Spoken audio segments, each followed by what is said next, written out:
Welcome to the Wednesday stream. I hope everyone's having an awesome day. Welcome, everybody. Whew, I am exhausted, folks, so I apologize if the stream is gonna run as close to schedule as possible. Yella King, welcome. The Mayor McCheese, welcome. Alia, welcome. Cosmic Seeking, how's it going, everybody?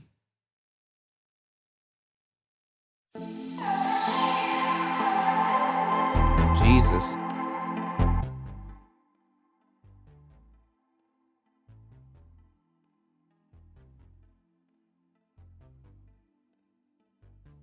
For some reason, Spotify decided to log me out.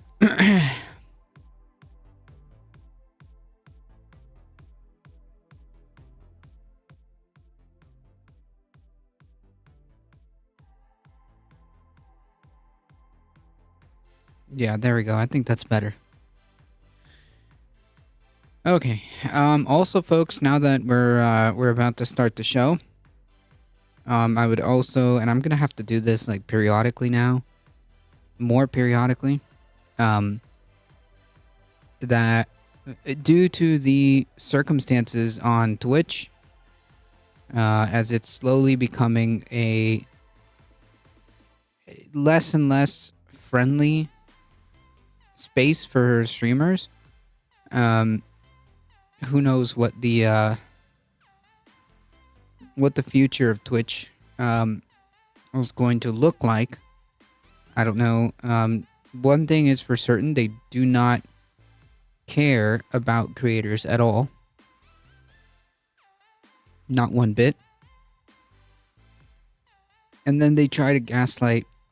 They try to gaslight you by saying that things that you didn't see weren't meant for you in their contracts or in their new TOS or whatever BS they tried to finagle. So in lieu of that, I'm going to make sure to make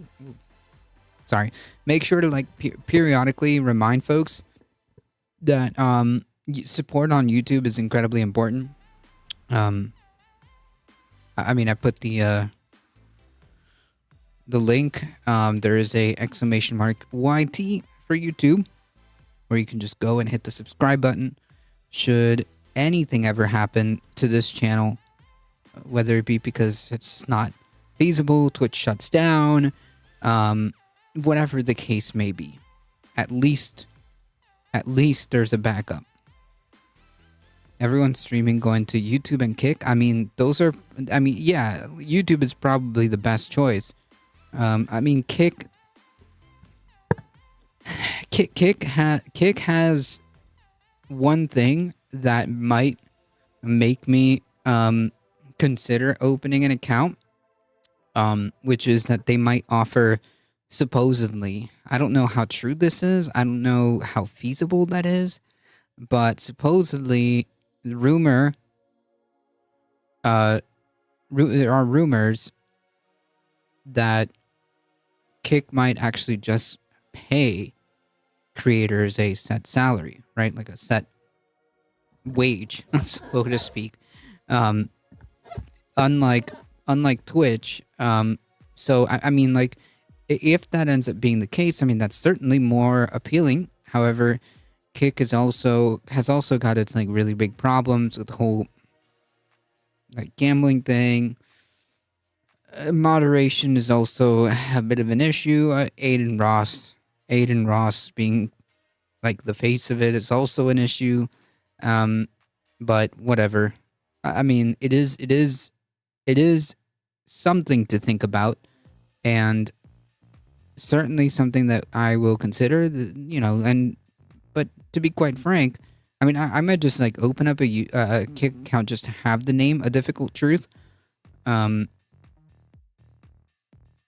But where it's at really is YouTube. Where it's at is YouTube, right? Michael Hasser, how's it going? Everyone's streaming is going to YouTube and Kick. Yeah, yeah, YouTube. Michael Hasser, always have a backup plan. Life tip, true. That's why I have my YouTube channel. That's what that's for. Twitch sort of apologized, but will all those TOS community guidelines and agreements be rewritten nicer? I don't know. Presumably, in lieu of not, receiving a massive exodus of streamers, yeah, they're gonna have to do that. They don't really have much of a choice. They have to. Otherwise, I mean, what is exactly the incentive for streamers to stream on Twitch? What exactly is the incentive here, right? I mean, like, I'm not really as affected. Like, it sucks because, like, obviously I put a lot of effort into the stream, the quality of the stream, the quality of the audio, the quality of the video, the smoothness of the stream. This isn't like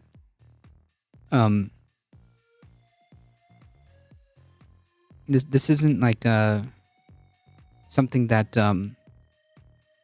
it's very like easy to do. The on-page uptime is 0 to 1900 hours? What? No way. Yeah, that is weird. Huh. Negative 1900 seconds? Like, we reverse time on stream? Is that what happened? Huh. and it's counting upwards to 0. What? Okay, that must be like a Twitch problem, right? That must be some kind of Twitch issue. Yeah?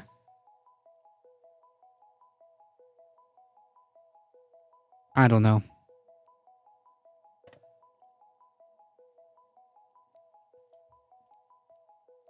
I'm assuming you'll be launching a rocket or something when it hits 0. Um, I don't know. I'll make something up. I can't see where that countdown is.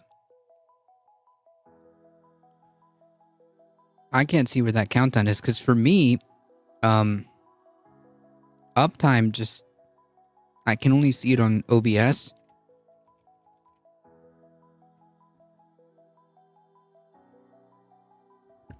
I don't know. It is what it is. It's I don't know if it's Twitch or if there's some kind of, glitch going on. I don't know. You'll get random like little glitches here and there with Twitch, so it may just be the website.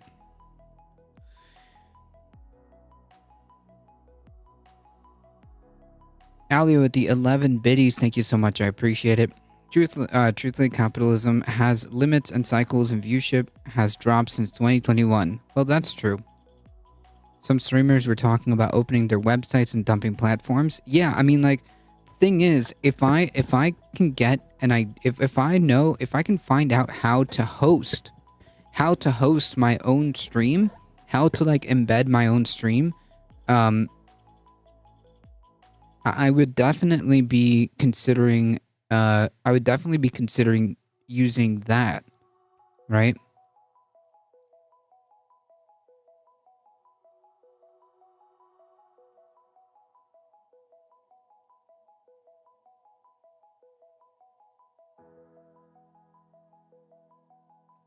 I mean, like, I think if I use Restream, if I use Restream and I pay for the like upgraded version, then it might let me do that on my own website because I do have a website because I've been planning for these type of contingencies for a while. If it's still alive, let me see.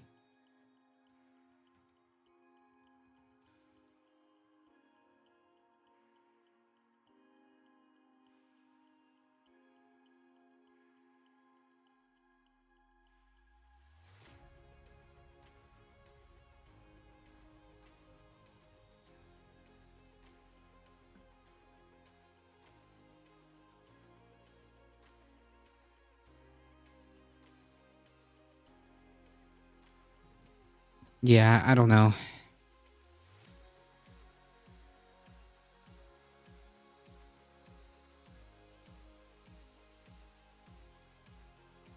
Hmm.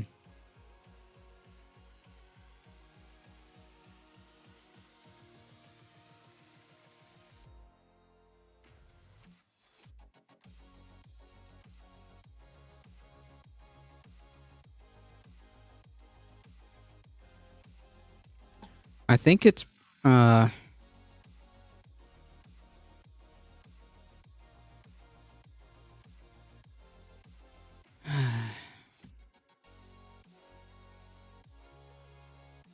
hmm.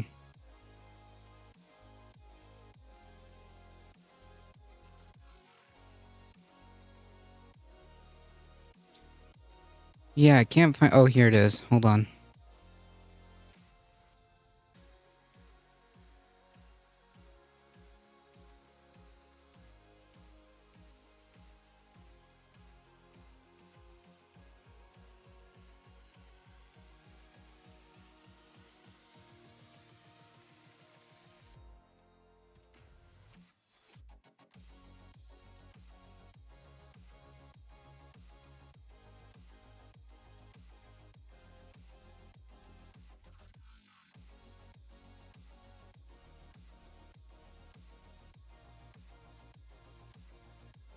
Yeah, for some reason,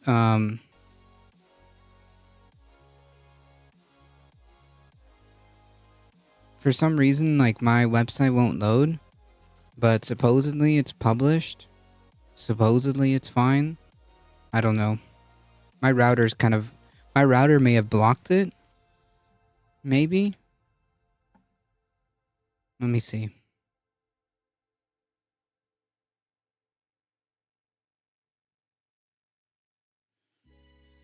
Not sure. Lucian, how's it going? How much money does Twitch and Amazon need? The creators and streamers need money also. Yeah, but like Twitch is also not Twitch is also not exactly doing that well. And that's their fault. Correct. Maintaining all the hardware for live streaming is pretty expensive, only really worth it with economies of scale. Yep. What's going on with Twitch? Yeah, Twitch is basically trying to shaft creators out of existence, if you want the TLDR on that.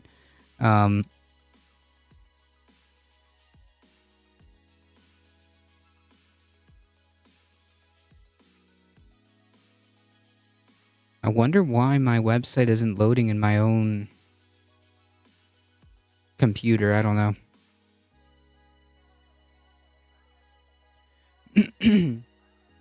What if I try a different browser?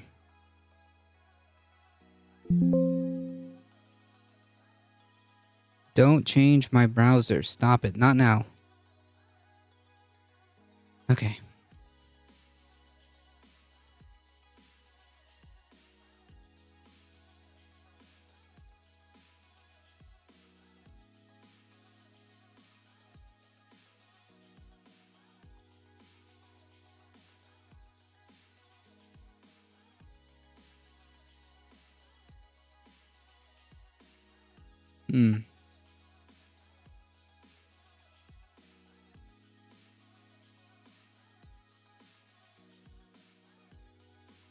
Yeah, it's not even working.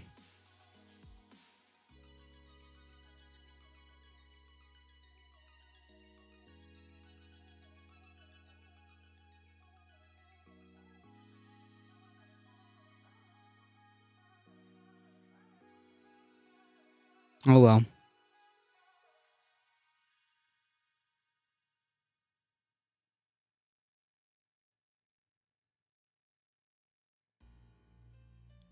Twitch has always oh, maybe it's just website builders not this is not having a good...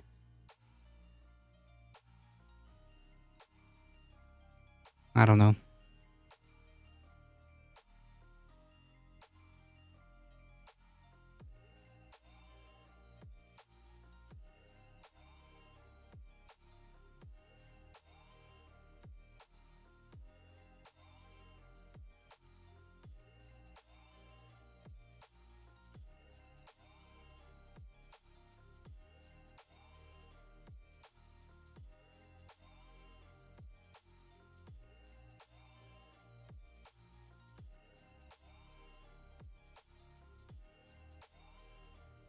If you go to safety.twitch.tv, it's worded as if creators are responsible for everything, lower money and many rules, and no simulcasting anymore, but all this for safe, inclusive community, but streamers suffer more.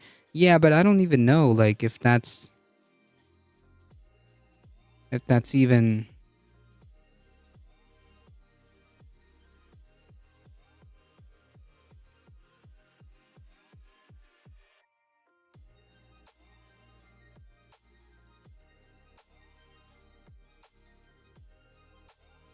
if that's even true. Like, the community is what made Twitch, right? But that it just happened to be that Twitch was there. It just happened to be that Twitch was the one that did it. But like the community could have honestly formed in any one of these streaming platforms. It just happened that Twitch won the lotto, I guess.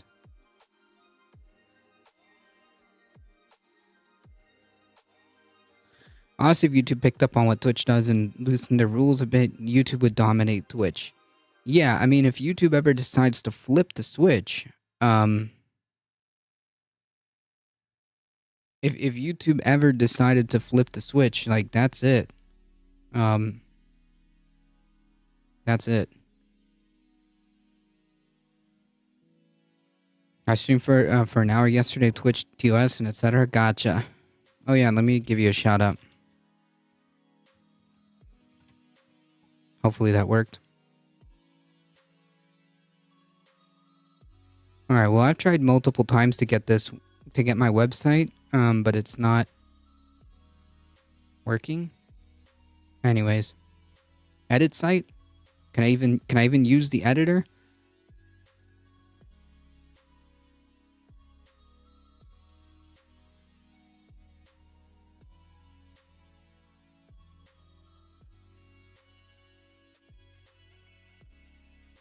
Thanks for the shout out. No problem.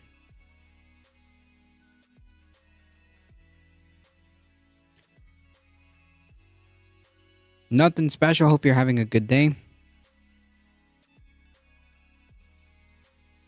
Welcome, welcome. YouTube and Facebook could bury Twitch if it wanted to. I mean, like, I tried streaming on Facebook. I'm gonna be honest. I don't like it. I don't like it. Facebook is garbage. I'm not gonna lie. I have the restream set up, or had it set up for Facebook at one point. I think the last thing I streamed on Facebook was my birthday like stream, which incidentally that is next month, but that's about it. That's the last time I streamed on Facebook.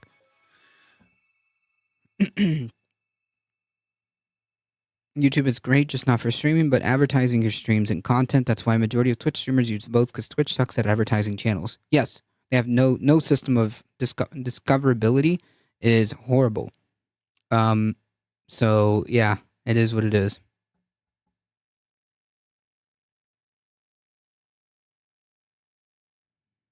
Welcome, Nothing Special. I feel like I've seen your username before. Welcome.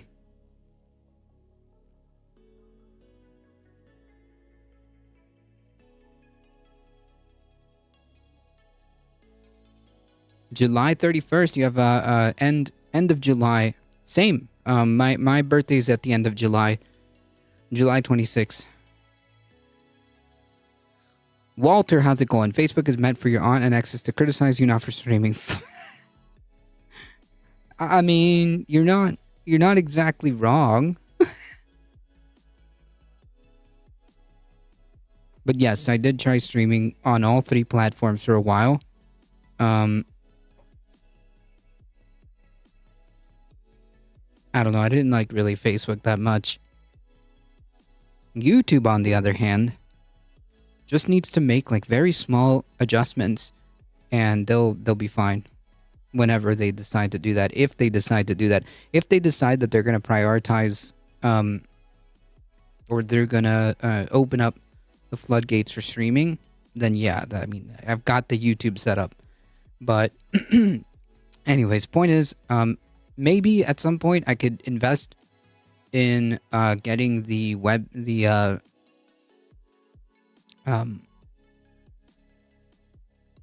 embedding of the stream on my website, so that we won't ever have this problem. I could just stream and it will always be on my website no matter what. So I mean, there's a couple of options that we have here. So I do want to make sure that this website is actually going to come back up at some point. So I'm going to be looking at that. I'm going to ask what the heck is going on over here.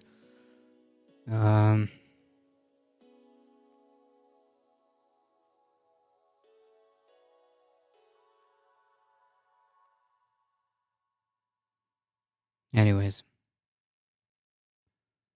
if you guys want to check it out, it's adifficulttruth.com if whenever it decides to load back up. YouTube gang.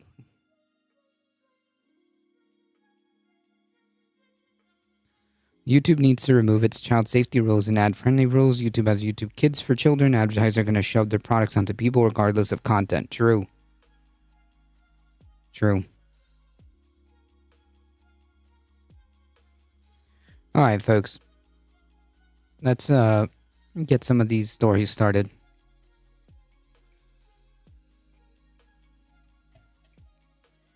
It sucks because I actually like Twitch as a platform. It's much more easier to use. All right, so the website, kind of, it looks like this. The website looks like this.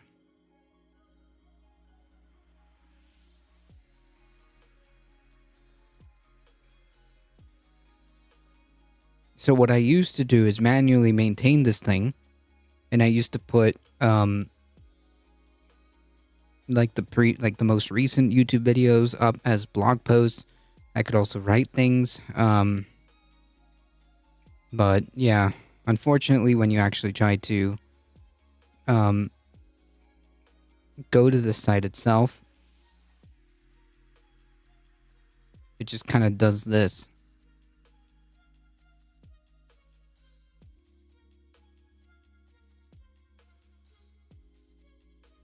Twitch is easier to use for streaming and it's more interactive for chat. Yeah, they've got like that down.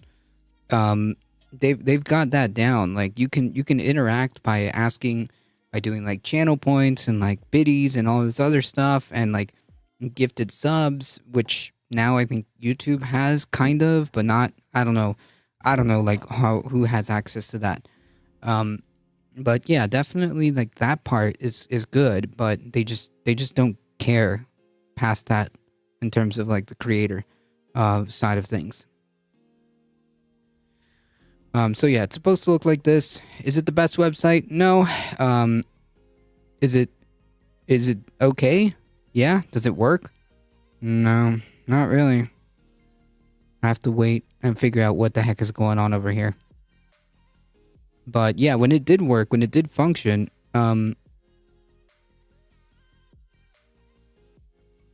it's actually not bad. It's pretty intuitive. It's a pretty simple site. Yeah, that was supposed to be my website, but I don't know what the heck is going on with it.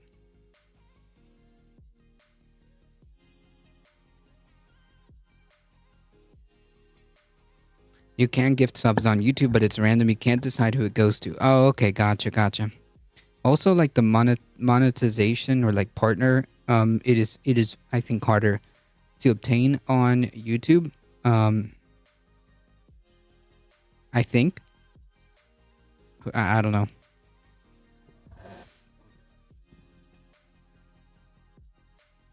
All right, folks.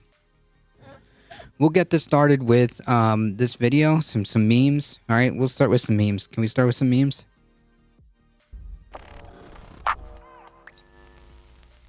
So even if you've been living under a rock lately, I'm sure that it has been nearly impossible to not notice the sheer level of vitriol when it comes to any and everything related to LGBTQ+.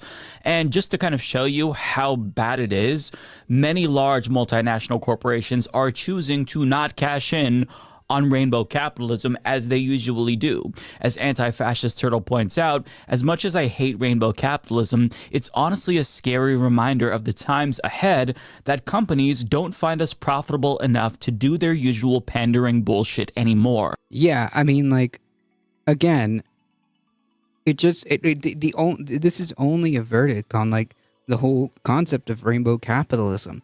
They only give a shit about LGBTQ people as far as they can make profit. That's it. When the profit incentive is done, they could care less. They could care less, which is pretty dystopic. But okay, here we are. And I agree with that, right? I never stated that these corporations were our friends because they don't really care about anything other than profit. Correct. But this really is a pretty troubling sign. And this is all happening in part because of fierce opposition by organized fascists like Matt Walsh, who tweeted back in May, the goal... Yeah, and like... and like also, the reason why some of these corporations, in particular like Target as an example, decided to capitulate to these theocratic fascists is because they were literally threatening employee safety. They were. I think there was like a bomb threat in one scenario. It's really horrible. Um, yeah, that's why they never advertise or show support at all unless it's Pride Month, right? Because the point is that like, hey, look at us. We're allies. Buy our shit, by the way. Goal is to make Pride toxic for brands. If they decide to shove this garbage in our face, they should know that they'll pay a price. It won't be worth whatever they think they'll gain. First Bud Light and now Target. Our campaign is making progress. Let's keep it going. And as loathsome as that individual is, you cannot deny the success of this campaign. I mean, we have been systematically out-organized by fascists in every conceivable way. And the lies that they're spreading... It's not just being out organized. It's just that they're literally threatening, like they're being domestic terrorists. If you're sending bomb threats to stores, or going into stores and starting to like, or going to stores and starting to dump like beer cases on the floor, make these employees like clean that stuff up. And you're like yelling about Bud Light or whatever. This is just domestic terrorism. You're literally intimidating or using violence for political aims. And these people, like Matt Walsh, are inspiring this, are encouraging this. They're stochastic terrorists. The Target I had worked at had a shooting a few months ago during our training. We had been told that during a shooting, you had to defend for yourself. Cool, way to give a shit about your employees. Wow.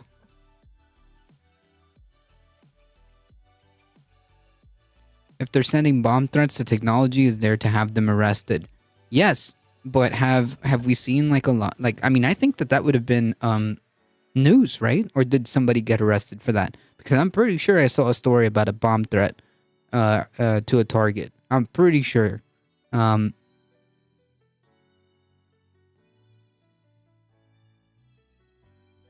yeah, you're right. Bomb threat Target, I guess. Yeah, it's right here. Bomb threats made against Target stores in Utah, Ohio, and Pennsylvania over the Pride controversy. Meaning, like there was things of LGBTQ friendly things. That's the controversy. Whatever. So like basically they understood that there was a threat. They amped up, I guess, patrol, and that's it.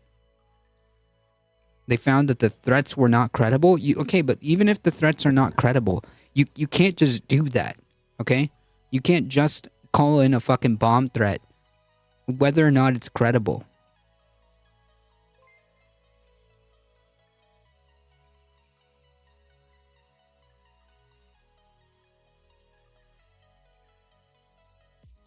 Spicy Tricks, thank you for the follow. I appreciate it. No one is shutting it down. It's like okay to abuse people in public. Besides, a lot of the profits fund anti-LGBTQ policies. Yep. Sad, but retail bricks and mortar sucks. Yeah, I know. That's besides the point. Oh, you're talking. Never mind. Ignore me. They know who they're making these threats. The problem is we have become reactive and not proactive. True. I knew there were Karens at Target. I didn't know they went as far as bomb threats. The hate is real and it's sad. Yeah, it's incredibly sad. This is a classic case of domestic terrorism. If you're calling in bomb threats, regardless if they're real or not, you are using intimidation tactics to push a political agenda. That's literally the definition of terrorism. That's literally the definition of terrorism. If you're making bomb threats, real or not, that's not okay. First of all, that's not okay. That's super illegal. That's super illegal. That's a huge no-no. You can't just do that, okay? You can't just call up a Target or I don't know, whatever store and make a bomb threat, okay? Anyways, so yeah, it's not just like out organizing. It's just that like they're just using fear. They're just using fear and intimidation, which is all being fueled, like Walter said. It's just hate. It's just really hate. That's it. That's it. That's the bottom line of it. It's just hate. These people are hateful. Um, and people like Matt Walsh are very openly encouraging this type of ideology.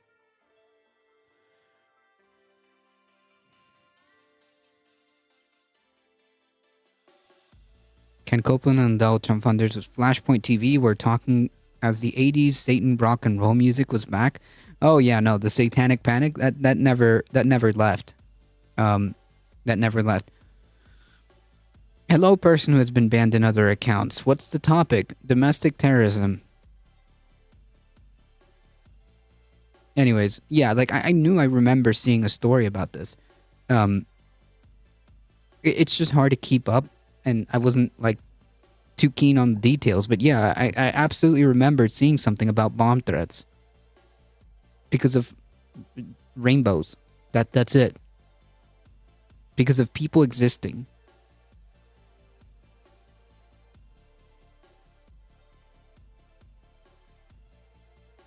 Almost all the mass shooting events have had threats made before they happened. Nobody responded until after the shooting happened. It's ridiculous. Yeah, it's sad. It's sad. But aren't the same holy books which are used to justify anti-homosexuality sentiment also prescribe capital sentence for it though? Which are used to justify also prescribe capital sentence for it though? What are you talking about? You mean the Bible prescribing death for gay people? I don't.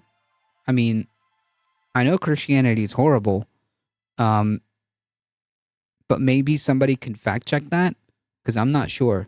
If you're talking about like the Bible justifying the death penalty for being gay, I can't recall. Do they try to twist the words of the Bible and make it seem like it is a really bad sin? Yes. I think that's the thing.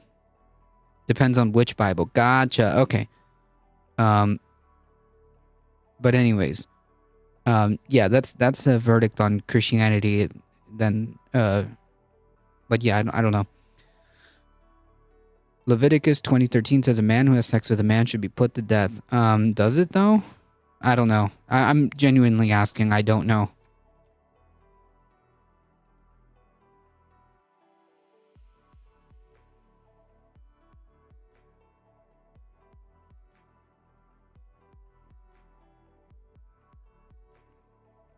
There's a lot more religions than their holy text, true.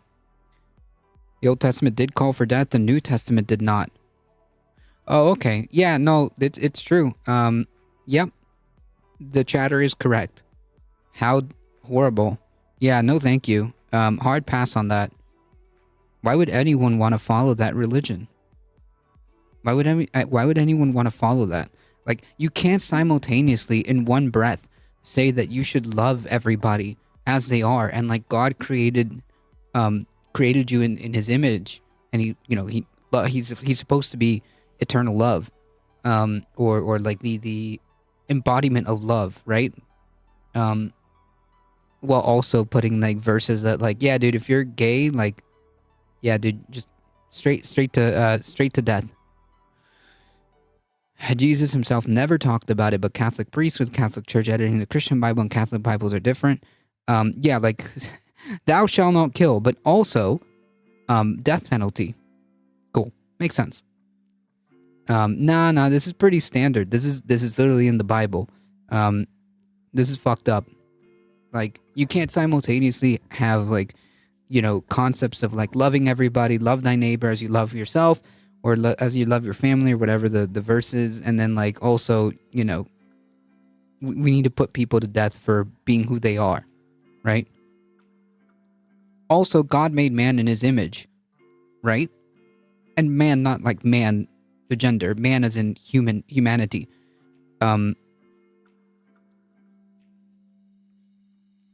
So that means that God did actually create gay people, if that's the case, right? It's in his image. So being gay is natural. Being gay is part of God's whatever like creation, whatever creation like nonsense that you want to follow with that. If you can't simultaneously say that God created man in his image and also say that being gay is an abomination or whatever. I think that the idea's best way to love someone is to prevent them from sinning. No, the best way to love somebody is just to love them. It's just to love them and respect them and accept them as they are. That's how you love somebody. You respect them and you accept them. I mean, that's why most people have fallen out of the church. It's very confusing and depends on which sex you follow because all of them say different things, right? Maybe it's bullshit. Maybe all of it is bullshit. Maybe just be a good human being. Maybe just be a good human being, and you don't need a text written by people to tell you that how to be a good human being, whatever that means. It's just a way to control the masses. They don't care if they break the commandments. Yeah, 100%. Same animals are gay. True. This exists in nature. And by nature, I mean like other animal species. God created those as well. Yes. And yes, like again, you can't simultaneously say in one hand, you're saying that like God created all the animals. God created all the animals. God created all this stuff. But also being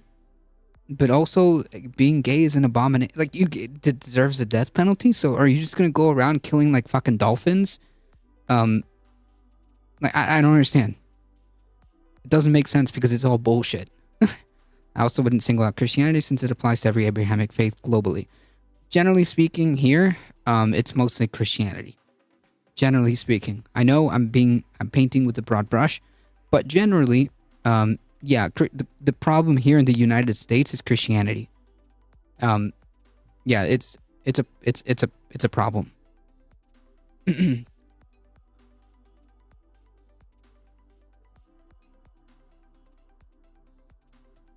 Anywho.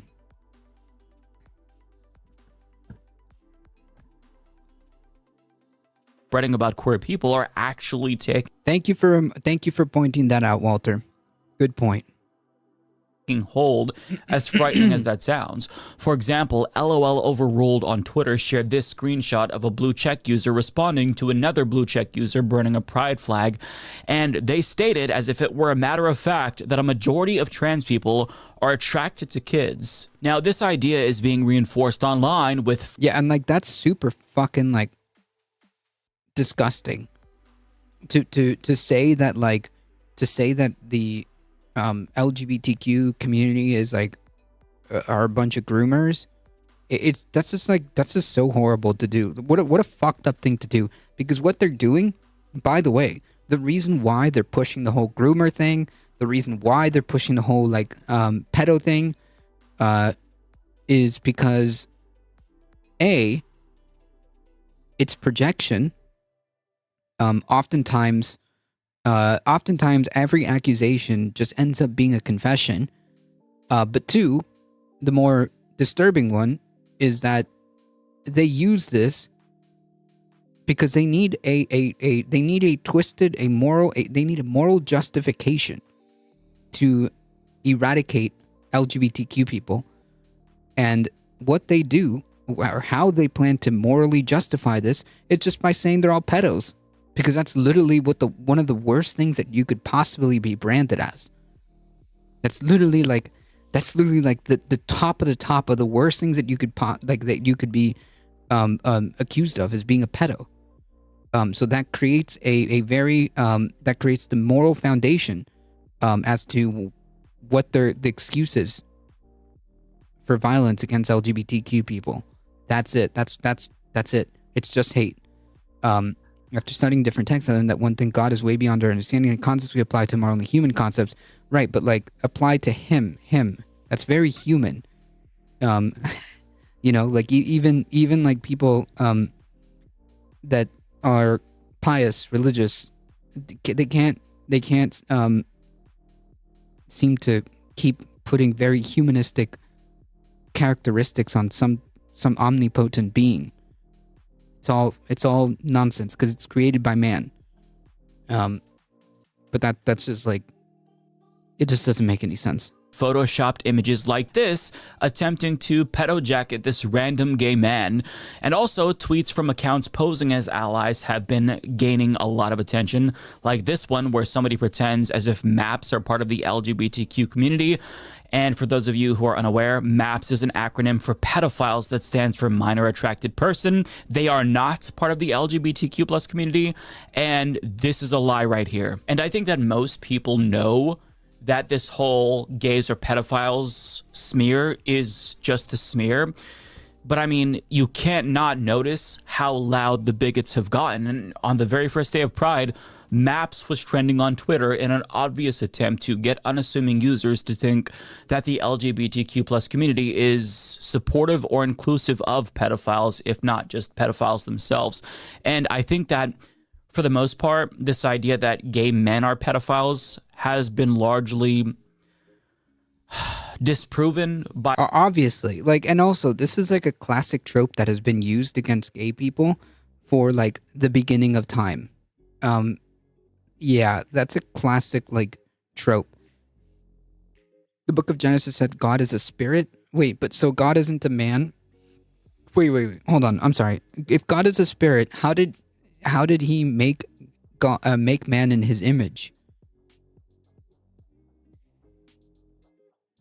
What?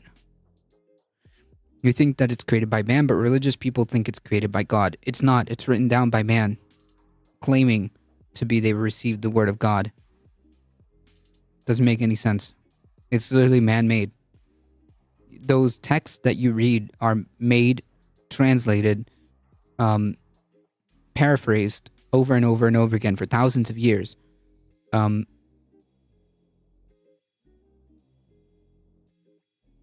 So no, it's just regurgitated or passed down from a person. This was literally done by a person. That's why I don't bother with religion. Plus, our language doesn't allow us to even talk about God because it's too limited. I don't think so. I don't think so. Neither man nor woman. So he's not... Wait, so he's not neither man nor woman. Or it's not neither man nor woman. So how do we square that circle? God created man in his image, right?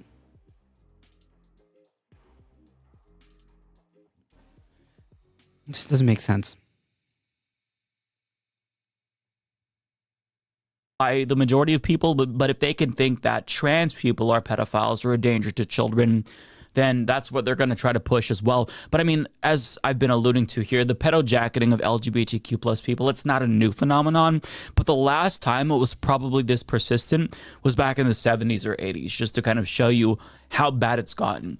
But basically, by telling you all of this, I just want to establish how hypersensitive bigots are, this Pride in particular. But the story we're going to talk about, the focus of this video, I think it really shows you how bad and quite frankly fucking dumb things have gotten when it comes to LGBTQ plus discourse, because something completely innocuous is now the subject of rage. But for once, the stupidity isn't originating from America. So this is... All right, so this is the outrage that conservatives are supposed to be angry about this week. All right, let's hear it. Let's hear it. And again, the whole idea behind pedo jacketing, the LGBTQ community is to lay down the moral groundwork. Yes, a fish. Yes, a fish.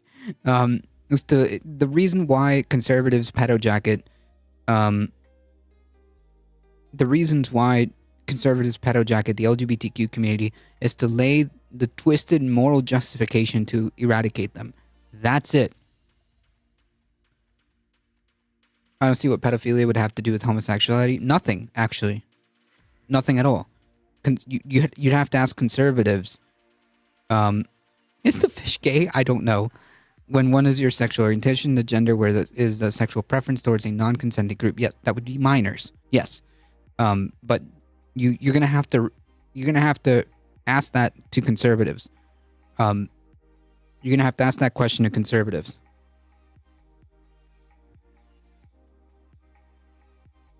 Is what British transphobes are outraged about. Now, you're probably confused because I'm literally showing you a picture of a fish, and you would be right to be confused because why would transphobes be outraged over a fucking fish? Well, my friends, this is not just any old fish. This is an LGBTQ plus fish. You are looking at the Maori wrasse, otherwise known as the humphead wrasse, and it's called that because of the bump on its head. But this fish is apparently trans as hell. And the British Library tweeted a photograph of this fish in celebration of Pride Month, adding, its wondrous forehead isn't the most magnificent thing about this fish. They are protogynous hermaphrodites, which means the females can later change sex to become males. They go on to explain here that Maori wrasse take about 5 to 7 years to become sexually mature, and around their 9th birthday, the females can change sex and become super males. And even more prominent hump and even brighter color, blue and green, which makes them super attractive to females. Ooh la la. Scientists are still learning about the factors that cause this transition, but fish typically change sex to fill a niche in their environment. A female wrasse named Sina. So basically, I mean, like, this is not the first time this has been observed in other species. So yeah, I mean, I guess it's because they are doing this like consciously on their 9th year of life. I think that's what's different about it. At the National Aquarium, transformed into super male upon the passing of a male named Tang. Finally, they add, fish sex is wildly inventive. Clownfish are protandrous hermaphrodites, male to female.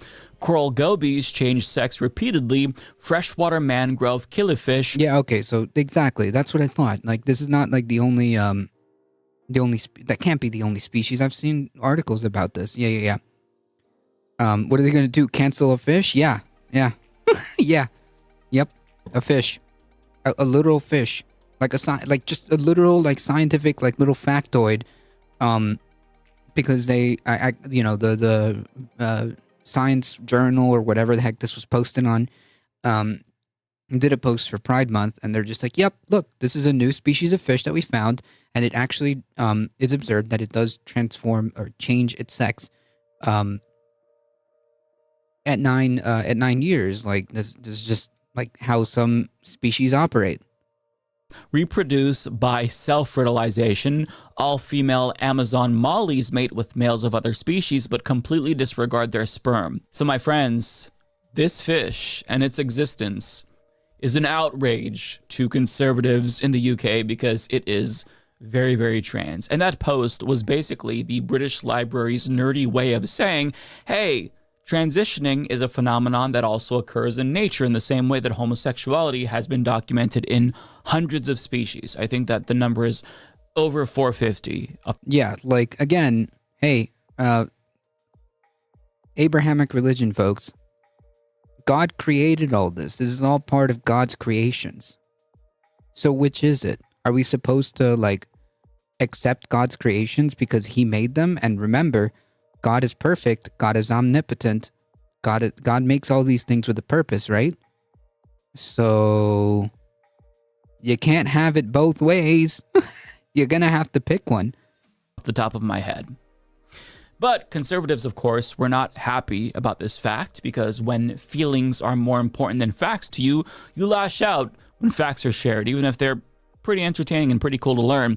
But they were very mad. As Dem explains, if there's one thing a certain subsect of British people loves, it's getting big mad about completely innocuous mentions of anything having to do with gender. Plot twist. The fish is actually God. True. For example, today, hundreds of transphobes got their knickers in a twist, this is a very British thing to say, over a Twitter thread about a literal species of fish to the point where the British Library deleted the entire thread. Jesus Christ. Yeah, so, like, again, I don't know if I would agree that, like, these people are out organizing. They're just, like, they're just angry. They're just angry and loud. That's it. They're just angry and loud and will use intimidation tactics to get their way. It's pretty obvious that the library made this a Pride Month thread to celebrate the fact that biological sex is a beautifully varied thing across species and that a static, dimorphic sex binary is not actually a default or natural state. In fact, that's not even true for humans, but the library got totally ratioed by transphobes. One person, totally missing the point, replied, "Are you saying gay men are actually women because fish?" Another person wrote, Wow, amazing. Pride Month is also a celebration. Amazing fucking logic right here. Unbelievable. Amazing display of logic, folks. Celebration of hermaphroditic fish. And you know what? We'll claim that. These people are absolutely the most unreasonable beings in the existence of our species. Can you imagine just for a second that there was a library that tweeted about how some fish are conservative or some fish are transphobic? They go around and they bully the trans fish. Would that fact about fish make you apoplectic? No, because you are a normal person. But these conservatives threw a fit and ratioed the library for merely stating a fact about this fucking fish. Yeah. Just wait until they find out about rainbow trout. Because according to conservatives, the mere presence of rainbows around kids is deeply problematic. Ben Shapiro tweeted out angrily about a bunch of kids marching down a hall in school with rainbow flags. So, I mean, if you follow... Wait, what is it? Hold on, let me get... Moral neutrality is a lie. Someone's norms are going to win. What are you talking about?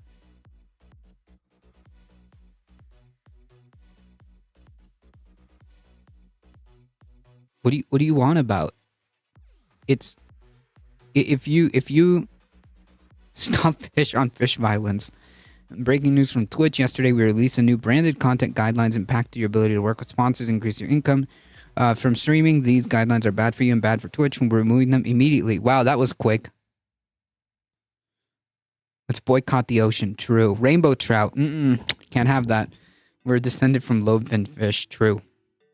That's the only thing that you can logically conclude from this story is that we are descendants from the lobe-finned fish. But yeah, so if you want to talk about norms, yeah, gay people are normal. Like there are gay species. Like this is an observable fact. I don't understand. So like this is normal. Some people are gay, some people are trans, some people are lesbians. Yeah. Okay. Logic to its conclusion. Rainbow trout, I guess, are also pushing an agenda. Why are these fish trying to make our kids gay? It's just the discourse is toxic, but also very, very stupid. But getting back to the Brits, congratulations, I guess, for becoming as snowflakey as American bigots. I mean, it was difficult probably to stoop below the very low bar that we set for stupidity here in the States, but you did it, you fucking wankas. So that probably sounded more Australian than British, but you did it. Hey, leave the Aussies out of this, all right? Now, to be fair to the Brits, they're not the first country to be outraged over LGBTQ plus things in nature, because remember the gay penguins, Roy and Silo? Well, after they tried to hatch a rock, idiots, they were then given a fertilized egg and ended up raising a chick together named Tango. It became an international story. There was even a book written about it, which predictably outraged conservative parents, and it was challenged in schools at the time across the country and became controversial again. No way. Like, literally, these people got mad over a real thing that happened? Wow. Amazing. And of course, it's Florida. Florida school district bans book about real-life same-sex penguin couple. Yep. I mean, Florida. What can I say? This was 2 days ago. By the way.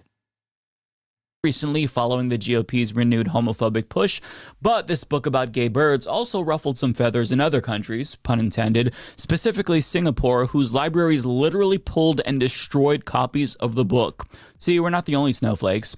So outrage over animals is not a new thing. And on the subject of gay penguins, since we're talking about them, well, it brings me no pleasure to give you an update to that story. Roy and Silo broke up. So in 2005, the New York Times reported things began to fall apart in May of 2004 after the two were kicked out of their nest by two aggressive penguins. They drifted apart. That is genuinely heartbreaking, and I hate those aggressive penguins who pushed them out of their nest. I'm going to assume that they were homophobic. That's the only conclusion that you can reach. See, bigots, you're represented in nature too. Sorry, I had to step away to start dinner. No problem. Yeah, so sad. But after they were pushed out of their nest, probably because they were gay, maybe they were acting too effeminate. I don't know. I'm not very privy to penguin culture.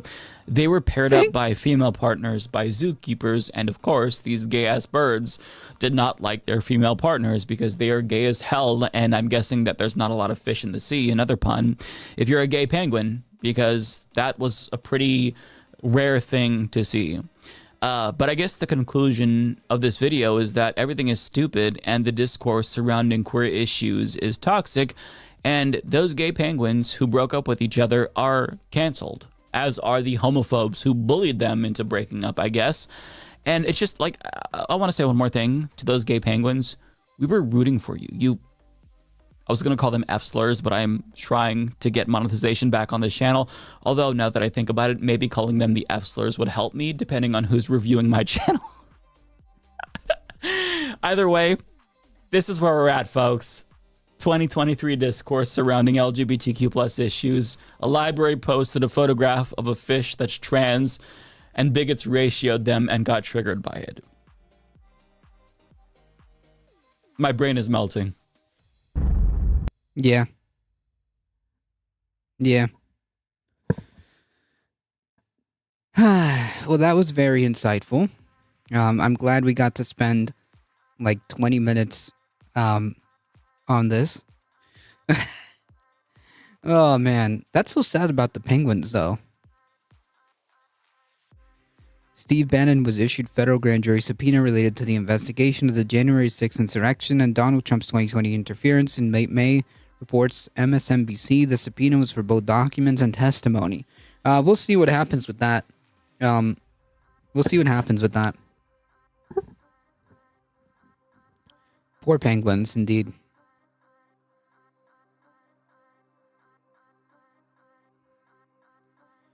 All right, folks. Let's switch gears to let's see what we can do here.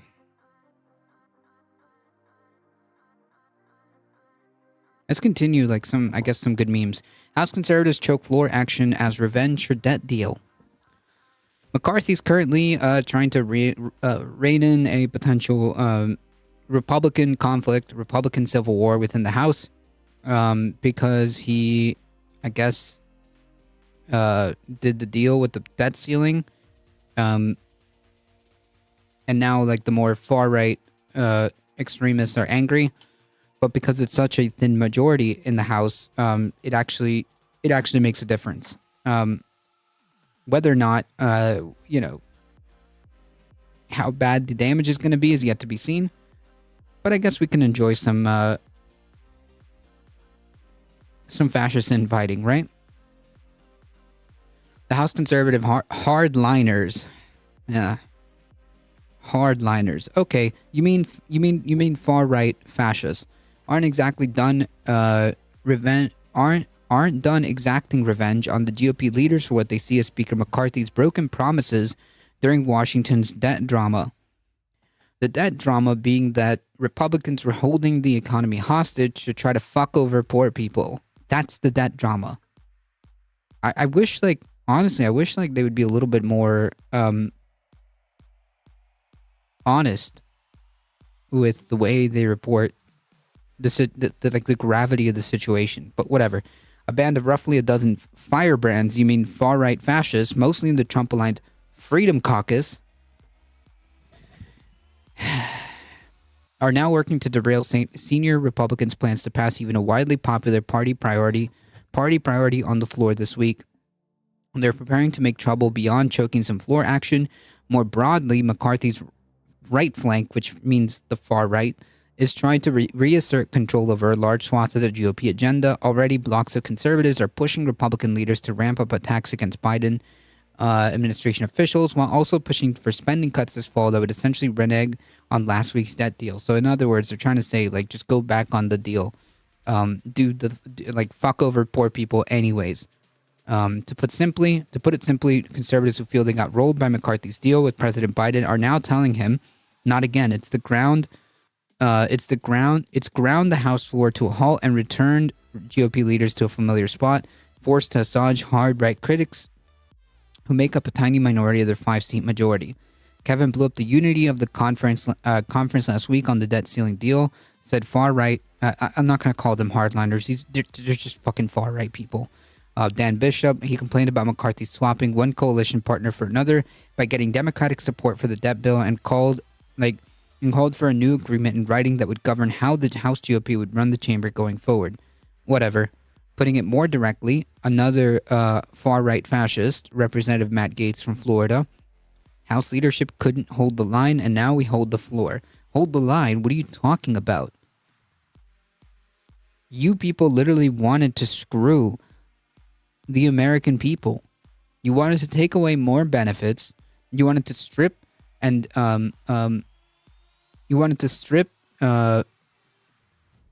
food benefits. You wanted to fuck over veterans. What is wrong with you?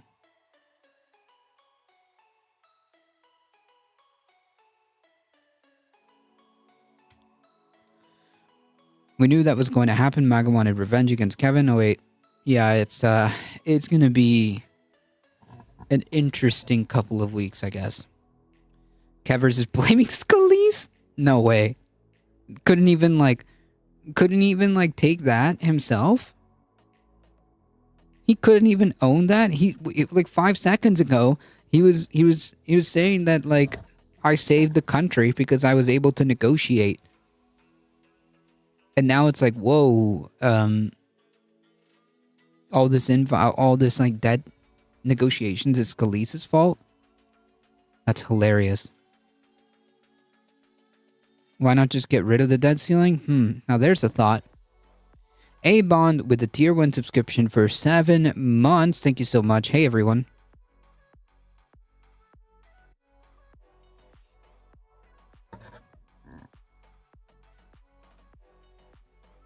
McCarthy and his leadership team are still working to reach a truce with the members who are refusing to allow floor action, delivering a humiliating blow to the speaker days after a debt agreement that his allies considered a huge victory. As of lunchtime Wednesday, Republicans still had no idea when leadership would begin advancing a seemingly straightforward bill that rolls back Biden regulations on gas stoves after conservatives tanked what's known as a rule vote that would have advanced legislation on Tuesday. We're still having conversations, said Majority Leader Steve Scalise. This is what you're talking about, Michael Hassler. Noting that leadership had already meetings with some of those conservative hardliners, far-right fascists, and others planned later in the day. It's a far cry from what McCarthy camp expected in the days following a surprisingly low-drama debt deal vote. But just as McCarthy and his leadership team took their victory lap in a closed-door meeting on Tuesday, touting the GOP's win the debt package, their right wing quickly dashed their hopes for pivoting to new parts of the agenda this week. I mean, like, I don't even know why.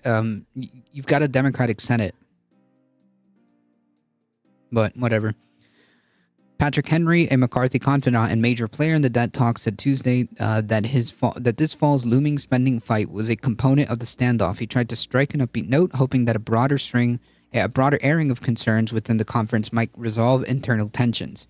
It's a narrow majority. Individual members have an outsized power, and it's not about an individual group because the members that voted no on this rule, it's not 100% the Freedom Caucus. 5 members can have a really powerful role in this House. Wild. Just get rid of it. There's no purpose in our government. Our government doesn't even have, quote, that this fighting over it is literally pointless. I mean, yeah, it shouldn't, yeah, like we could have solved this problem by Biden doing what Biden needed to do, and threatened to invoke the 14th Amendment. I mean, like that's literally what he needed to do. But instead we got this. Oh God! Instead we got this. But yeah, you're right. We shouldn't have. We should either eliminate it or extend it indefinitely. Besides us, I think there's only one more country that has this debt ceiling, and like I think the other country's debt ceiling is so high that it's probably never going to reach it anyways. Yeah. Anyways.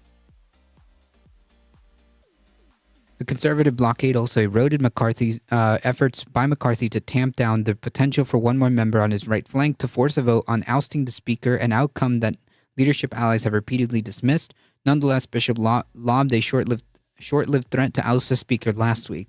The North Carolina Republican and others on the far right aren't specifically vowing to deploy that so-called nuclear option yet.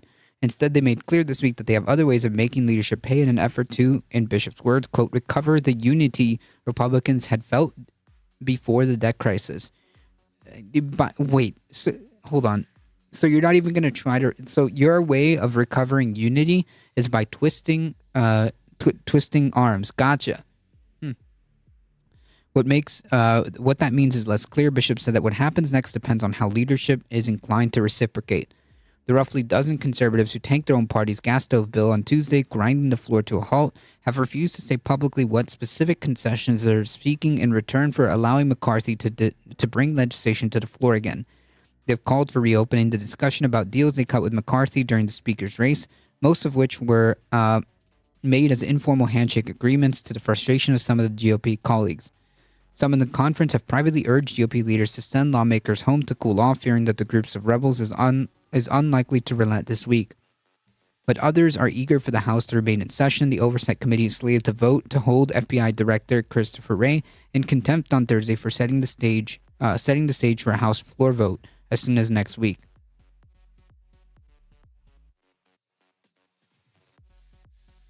Wray and the Department of Homeland Security Secretary Alejandro Mayorkas will also testify before the House Judiciary Committee next month. Appearances first reported by Politico, giving McCarthy's right flank the chance to grill some of their biggest targets. The hearings are likely to be a release valve amid pent-up frustration about the lack of more punitive actions like impeachment. A bar GOP leaders aren't sure they can clear given their slim majority. And next week, GOP leaders could have entirely different headache. Some of their moderate members are raising concerns with a bill related to Congress's ban on federal funding of abortions, known as the Hyde Amendment. GOP leaders are expected to hold a meeting on that topic later Wednesday with a small group of members, according to 3 people familiar with the discussion. So they want to ban federal funding for abortions. If they manage to do that, that means that there would be no federal resources. That means that states have to do that. That's messed up.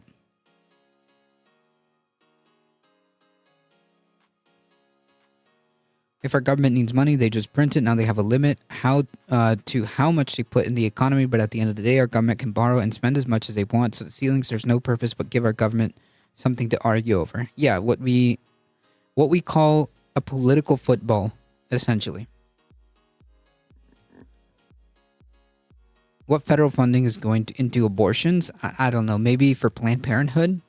Who knows?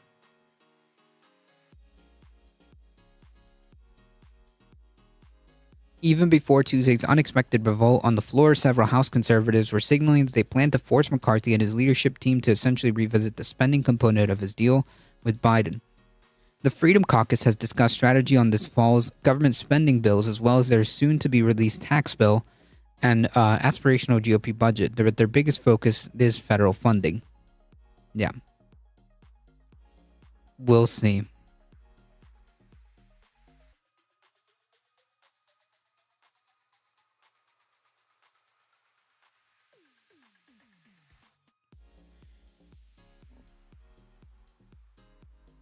All right, folks.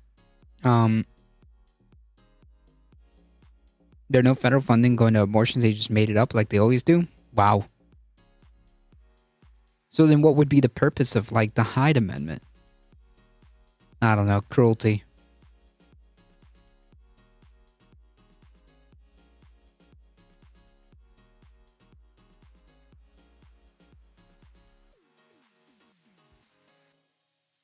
All right. Switching gears, when do student loan repayments start? The debt ceiling deal gives a firm deadline. Yeah.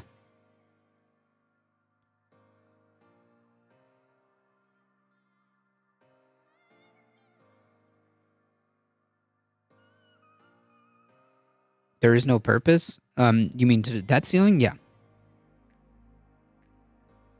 It's just to play political football. For more than 3 years, tens of millions of federal student debt holders haven't had to think about saving for or paying off their loans, with all that's ending very soon. In the wake of the debt ceiling hammered out between President Biden and House Speaker McCarthy, millions of former students will see their student debt loans and accrual of interest on those loans resume as early as late August. Pay attention, folks, because hey, your leadership, and yes, this does fall. On Biden, but it's Republicans who wanted this shit too. It's Republicans who wanted this shit. Pay attention, folks, because they just literally, if you're a student with student loans, you're about to get hit with a fucking truck. You're about to get hit with a freight train, because not only you have to pay their payments, but accrual of interest on those loans as early as 2 months from now. Good luck.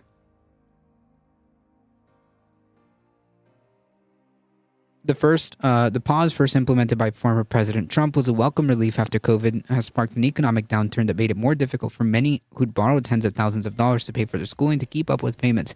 Hey, you know what else is going to create a massive economic downturn? What's going to happen when all these people have absolutely no money to spend? What are you going to do then? The situation is already fucked as it is. As it is, it's already incredibly difficult. Okay? As it is, it's already incredibly difficult for a lot of people to make ends meet, especially young people. And, well, guess who has student loans? Mostly young people. And by young people, I mean, like, you know, a generation, the millennials, mostly.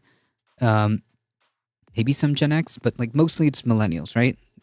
That's a lot of people who are now going to be even further screwed. All this is going to have massive negative impacts on the economy, because as it is, it's already incredibly difficult. And now you're going to hit them with a fucking freight train in literally 2 months?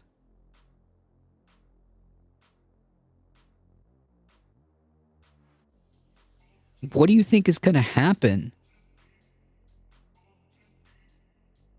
with all these loans? Do you think that everybody's just going to Thanos snap and be able to pay that? What happens when they can't?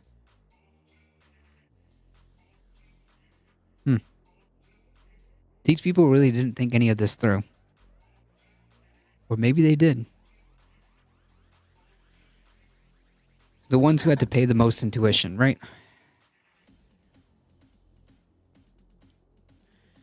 For many who had borrowed tens of thousands of dollars to pay for their schooling to keep up with payments, Biden extended the pause and its 0% interest rate multiple times despite growing pressure to lift the moratorium. But last week, in exchange for raising the debt ceiling, the Biden administration agreed, i.e., they capitulated to Republicans, among other things, that it wouldn't renege on the final pause like it did last year. I mean, I think they should just do it anyways. Fuck them. Honestly. Last August, the administration said fourth and final extension would expire on December 31st of 2022, but by November, it extended that deadline to either 60 days after the Supreme Court issues a decision on the relief program or 60 days after June 30th, whichever came first. Without a Supreme Court ruling before June 30th, the end of summer is when payments restart and the interest begins adding up again. 60 days after June 30th is August 29th.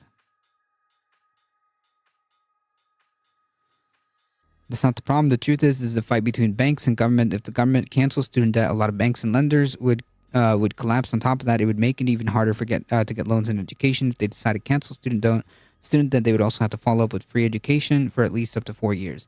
A lot of banks? Are we sure about that? Who has the student debt? Most of it is consolidated. And like this isn't even talking about like private loans. This is talking about federal. Like any student debt relief that was even attempted by Biden was for the federal loans. Nothing to do with like private loans. And these lenders haven't had a dime for 3 years. They literally haven't had a dime for 3 years. They'll be alright. They'll be alright. But yes, then if so,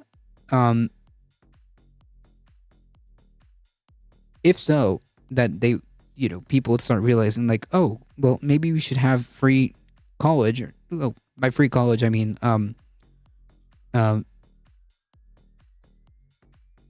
tuition free college, which is paid for by taxes.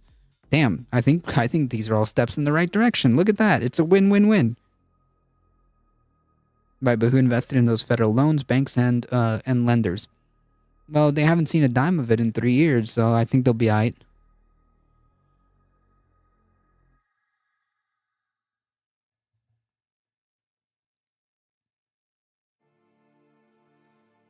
People should know that the clock starts ticking and interest starts accruing, said Scott Buchanan, the executive director at the Student Loan Servicing Alliance trade organization. They should start contacting their servicers now.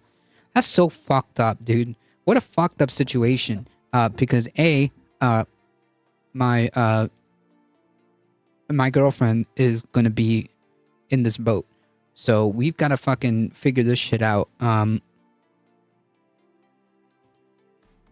Thanks.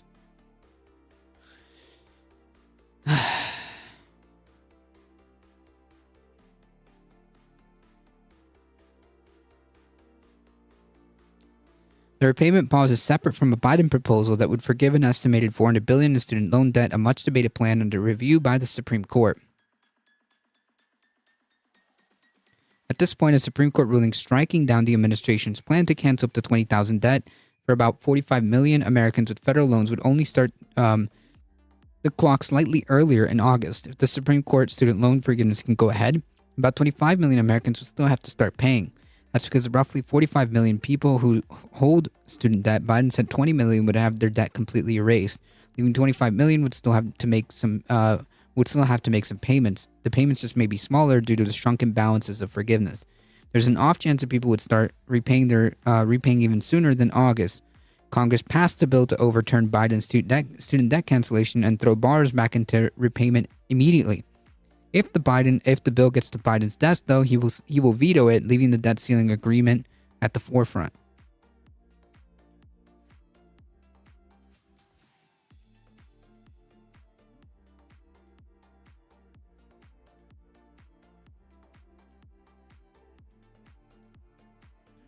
It also lose money. It's like the stock market. Once money's taken out, its value drops and people lose money on it. That's why I don't want to have it canceled. Oh well.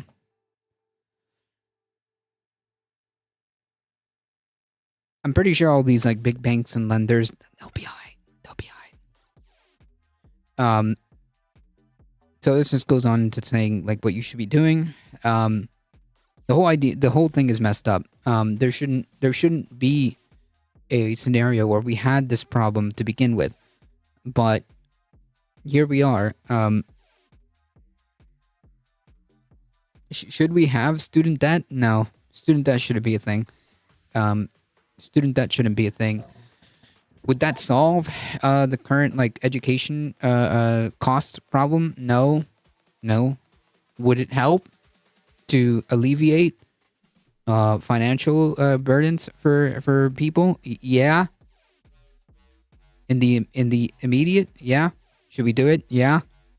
I mean, like obviously the conversation should be steering to the conversation should be steering towards the idea of just having tuition free college. But I guess Biden decided to throw everybody under the bus with that.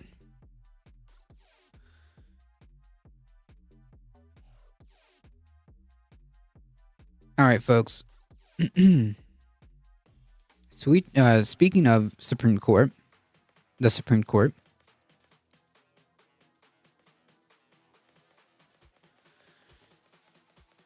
Our friend, Justice Clarence Thomas, delays filing financial disclosure amid increased ethics scrutiny.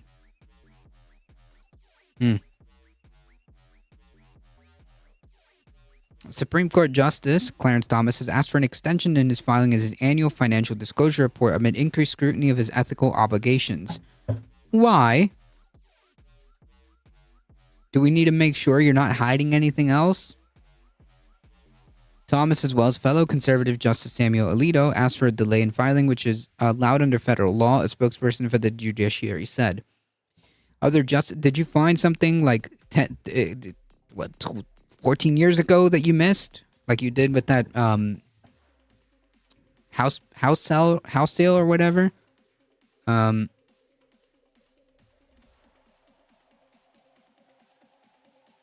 Other justices did submit their annual financial disclosure reports listing earnings, assets, gifts, and stock holdings on time. Those reports were posted online Wednesday. The justices have been under fire for alleged ethic lapses following a ProPublica report that detailed Justice Clarence Thomas's acceptance of lavish trips from Harlan Crow, a billionaire Nazi Republican donor. The report included, as usual, information as outside income the justices earned by writing books, teaching at law schools, as well as expensive gifts they sometimes receive. Expensive gifts that they sometimes like. Okay, whatever.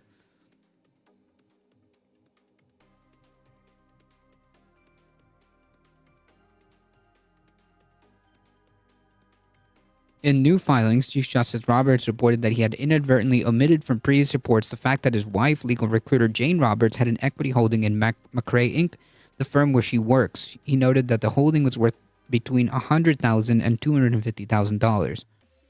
Questions were raised recently about whether Roberts might have a conflict of interest related to his wife's work because she does business with firms that have cases before the court. Yeah, no shit. No shit. That's a massive conflict of interest. Liberal Justice Elena Kagan noted her report that between $2,500 and $5,000 she received an income from property she owns. It's from a parking space she rents out in a building in Washington. A detail that was not previously known. Newly appointed Liberal Justice Ketanji Brown Jackson listed amid the gifts she received a congratulatory flower arrangement from Oprah Winfrey worth $1,200. She reported a designer dress and jacket worth $6,500 that she wore for a Vogue photo shoot and decided to keep. Justice Sonia Sotomayor, another liberal, reported almost $150,000 in book royalties from her publisher, Penguin Random House. She also noted that she received $2,225 for theater production rights for one of her books. The reports also reveal stocks some justices own, which sometimes explain why they step aside in certain cases involving those companies. Justices can ask for extensions up to 90 days to file their financial disclosures. The ProPublica reporting focused on in part on Thomas's failure to disclose travel and other hospitality he received from Crow, prompting calls from Democrats on the Senate Judiciary Committee for more information about their relationship and demands for new Supreme Court ethics rules. Thomas said the gifts from Crow constituted a personal hospitality, meaning he did not have to disclose them. A lawyer representing Crow said that he would speak to the Judiciary Committee. Yeah, okay. That remains to be seen, but I call bullshit on that.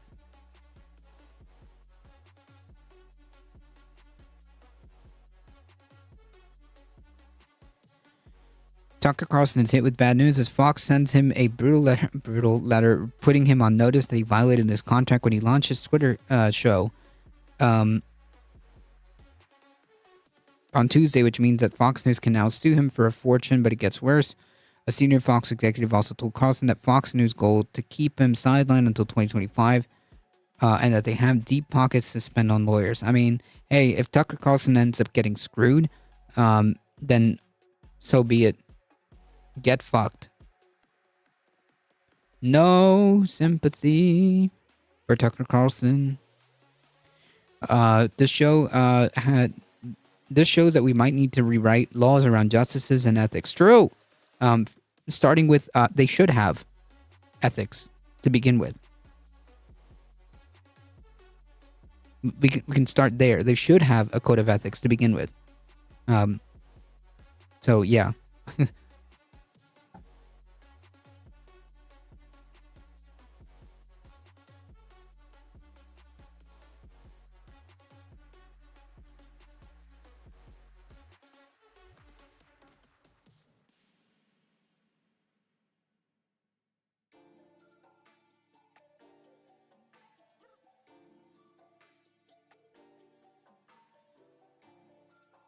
Just like the basics, not a big ask, right? Like every other level beyond the under them, every level under them has a code of ethics. It's not um, it's not like unheard of. The entire federal judiciary that's below the levels of the Supreme Court has code of ethics. Why doesn't the highest court in the land? Prosecutors ready to ask for Trump indictment on obstruction and espionage act charges.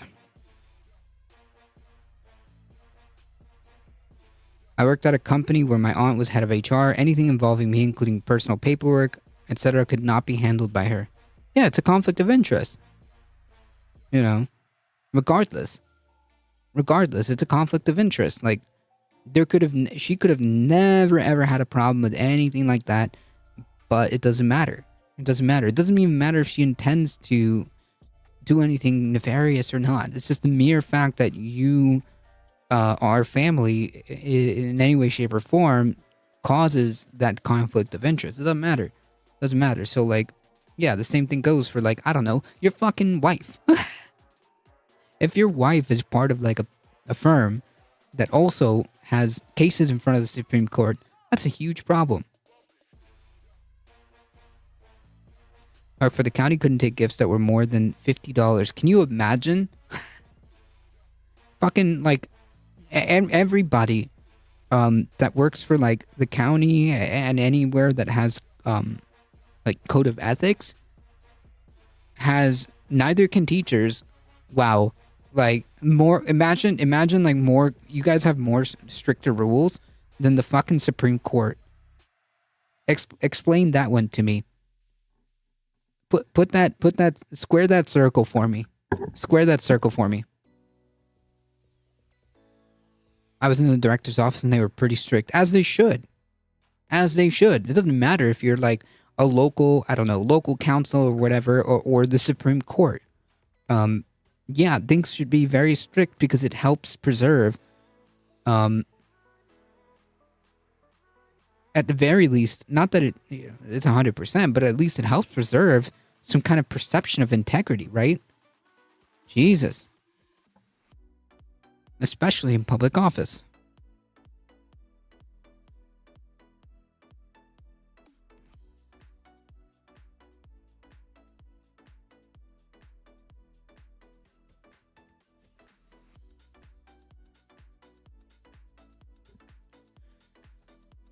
The Department of Justice is preparing to ask a Washington, D.C. grand jury to indict former President Trump for violating the Espionage Act and for obstruction of justice as soon as Thursday, tomorrow, adding further weight to the legal baggage.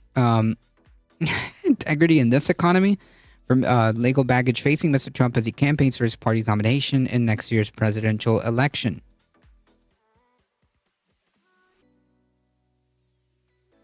Hello, person that managed to get banned in Hildebeest. What the heck did you do over there?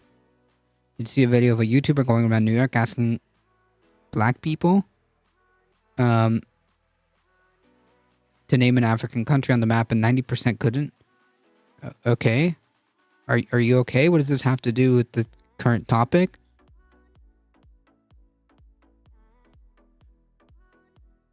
At Taco Bell, we weren't allowed to accept tips. We also weren't allowed to pay for meals, have relations with coworkers, or pay for public service meals without their permission. You could be terminated if you did.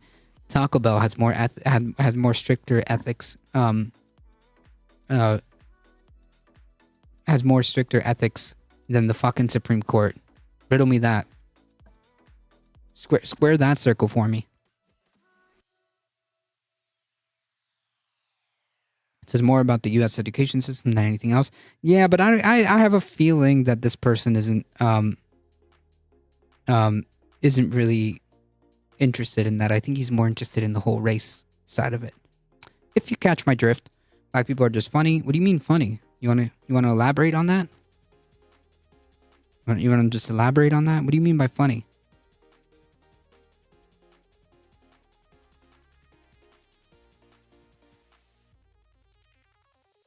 You know what? I give them less than 30 minutes. Nah, let's make this as fast as possible. Hey, why don't you just tell us like flat out like what the hell's up, so that we can just get through this process a lot easier. It'd be just easier for everybody involved if you just came out with it. You know what I mean?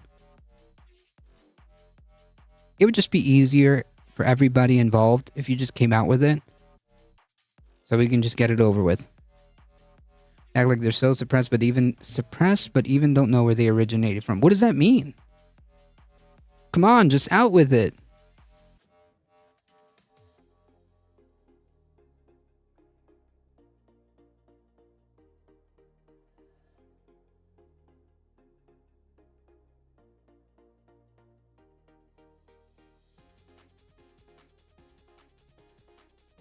Like, why are we dancing around words? Come on. You don't even know where they're from. Just say you're racist and move on. Yeah, that's what we're trying to get at. Come on, let's just fast forward to it. Let's go. Come on, man. I got like a few minutes before dinner. Jesus.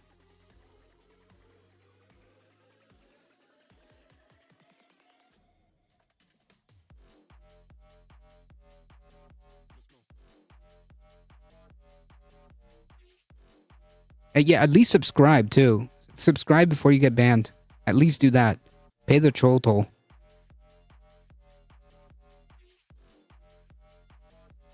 Anywho.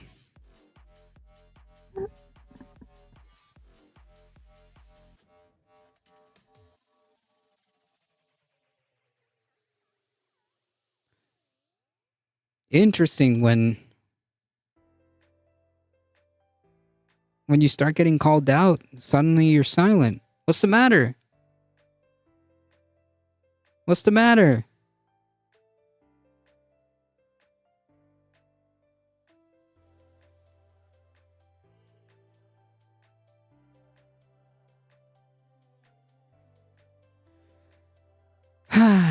Wow. Anywho. The Justice Department is preparing to ask a Washington, D.C. grand jury to indict former President Trump on the Espionage Act and obstruction of justice. Oh, yes. All right. We already went through this. The Independent has learned that the prosecutors are ready to ask grand jurors to approve an indictment against Mr. Trump for violating a portion of the U.S. Criminal Code known as Section 793, which prohibits gathering, transmitting, or losing any information respecting the national defense. The use of Section 793, which does not make a reference to classified information, is understood to be a strategic decision by prosecutors that has been made to short-circuit Mr. Trump's ability to claim that he used his authority as president to declassify documents he removed from the White House and kept at his Palm Beach property long after his term expired on January of 2021. No, they're just trolls. They're just trolls. Like I said, this is like literally the worst place to come and troll. It's not even like, not a question. This is literally the worst place to come in and troll. What's the matter? You're awfully quiet.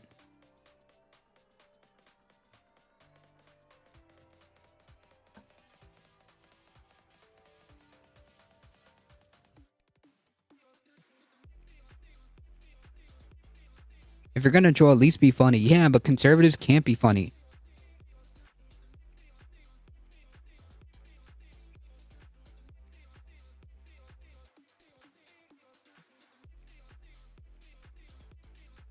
I've changed my word from funny to entertaining.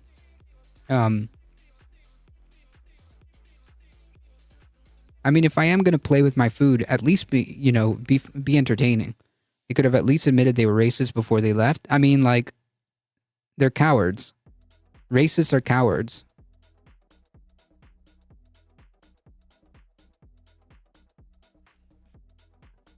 They're kind of like court jesters. No one ever takes them seriously. Yep. Racists are cowards. Yeah, true. True. You see that diploma? True. True. Our friend did not catch the diploma.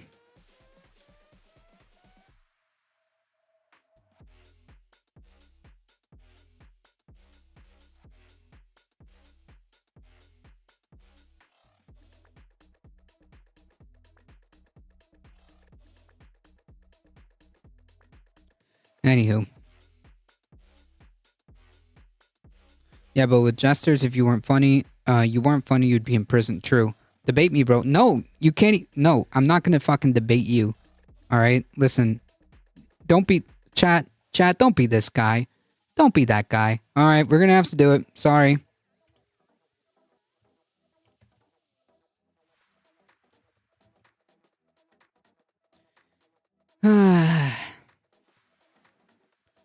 Chat, don't be this. Enter the ring of logic and reason. If I don't know what I'm talking about and you point that out, that's an ad hominem, baby. Your argument's been demolished. If I say something heinous and that makes you angry, That's an emotional argument, and I win. you're going up against the titan of the mind. So you don't want a free exchange of ideas? Isn't that what society's all about? You're never gonna change my mind, but a bunch of dumbasses online will think I won. Why don't you want to debate? Please debate me. Oh, come on, please debate me. Oh, fuck. Yeah. Yeah, don't be this guy, okay?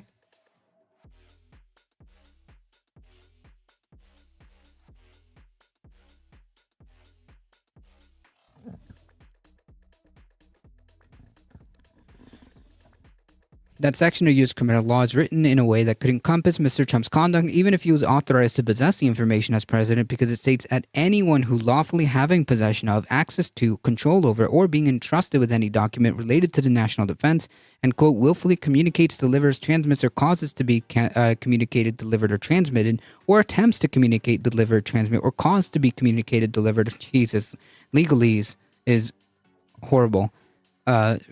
Transmitted the same to any person not entitled to receive it, or willfully retains the same and fails to deliver on demand to the officer or employee of the U.S. entitled to receive it, can be punished by as many as 10 years in prison. It is understood that prosecutors intend to ask grand jurors to vote on the indictment tomorrow, Thursday, but that vote could be delayed as much as a week until next meeting of the grand jury to allow for a complete presentation of evidence, or to allow investigators to gather more evidence for presentation if necessary. So, in other words, this is a new development with the case, the Mar-a-Lago case. They're gonna vote. They're gonna have a vote to indict this fucker very soon. If it's not tomorrow, then next week, which is huge. A president of the United States being indicted for obstruction of justice and a section under the Espionage Act or whatever. That is wild. I mean, their name is Bud Light, so I guess it's not surprising they're a debate bro. Yeah, but like, they're not even like entertaining. Like the moment you see like debate me. No, man. Listen, there's only one debate lord, and it's me. Okay?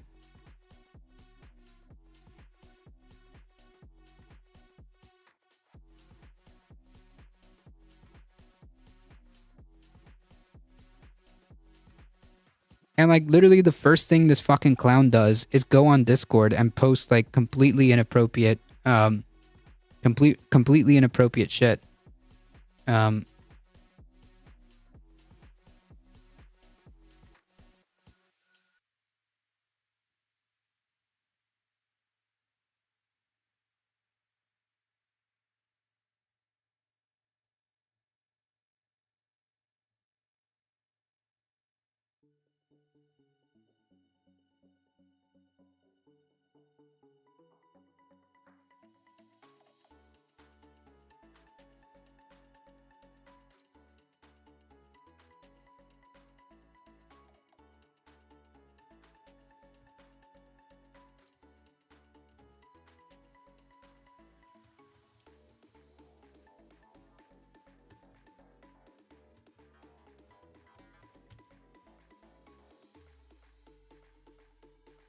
Like, get out of here, you like weird, disgusting fuck. Get out of my Discord and get out of my fucking Twitch chat.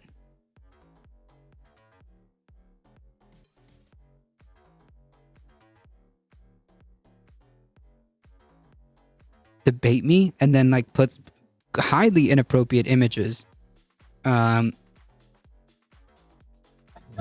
my Discord server.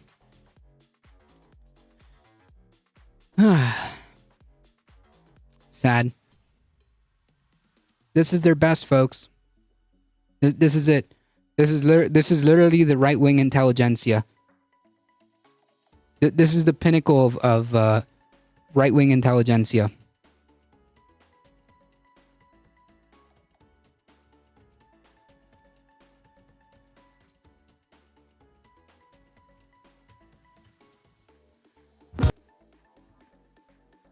I could debate you. Let's debate if you should be allowed to have a white cat if you have an all-black wardrobe. Of course. Of course.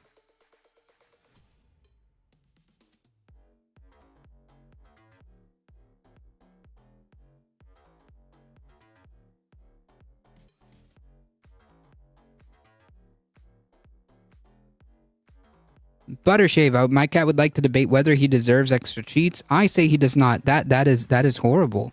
There is no, that's not a debate. That's not a debate. Of course your cat deserves extra treats. Your cat deserves all the treats. This is not up for debate.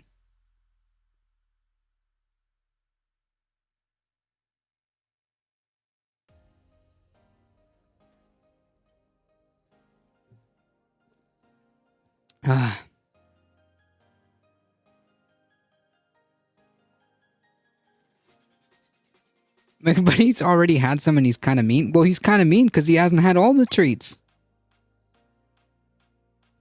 What kind of treats though? Only the best treats, okay? The kind that are full meat treats.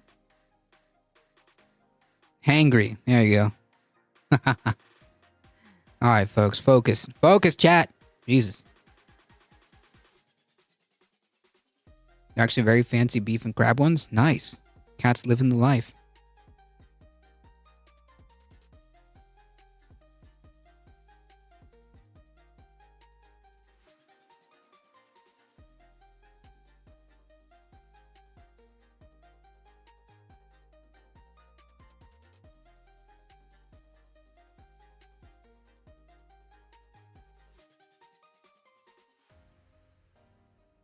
If anything, this troll probably did me a favor because he added everyone in my Discord server. That's what happens when you buy the best treats. They always want more. True. Okay, that was taken care of. Sorry about that, folks.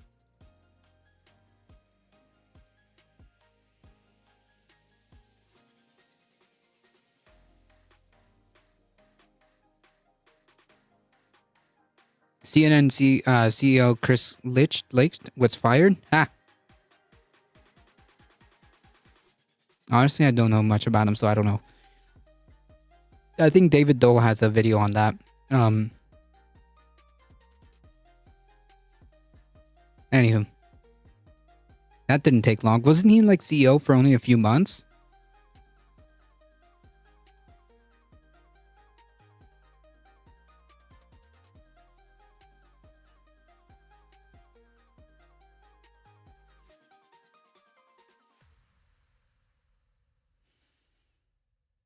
All right. Let's put the train back on the tracks, shall we?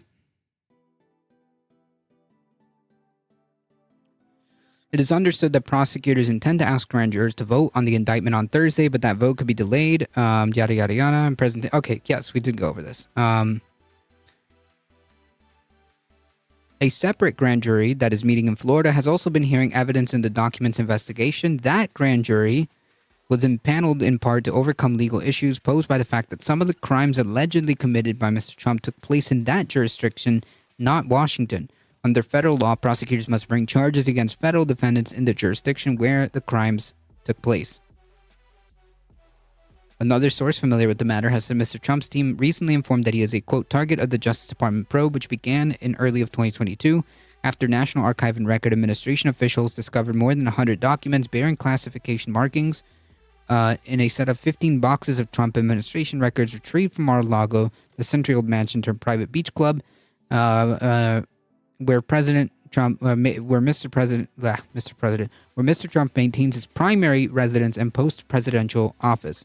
Over the course of last year, grand jurors have heard testimony from numerous associates of the ex-president, including nearly every employee of Mar-a-Lago, former administrator officials who have worked in Trump's post-presidential office and for his political operation, and former high-ranking administration officials such as his final White House chief of staff, Mark Meadows. Mr. Meadows has already given evidence before the grand jury and is said to be cooperating with the investigation into his former boss. It is understood that the former North Carolina congressman will plead guilty to several federal charges as part... Holy shit, I didn't know this. Mark Meadows is going to plead guilty to federal charges as part of this deal, which he already received limited immunity in exchange for his testimony. Wow. I was not aware of this. Yeah. Wow. Holy shit. And this guy and these people, these cult members will still vote for him. Guaranteed. These people will still vote for this guy.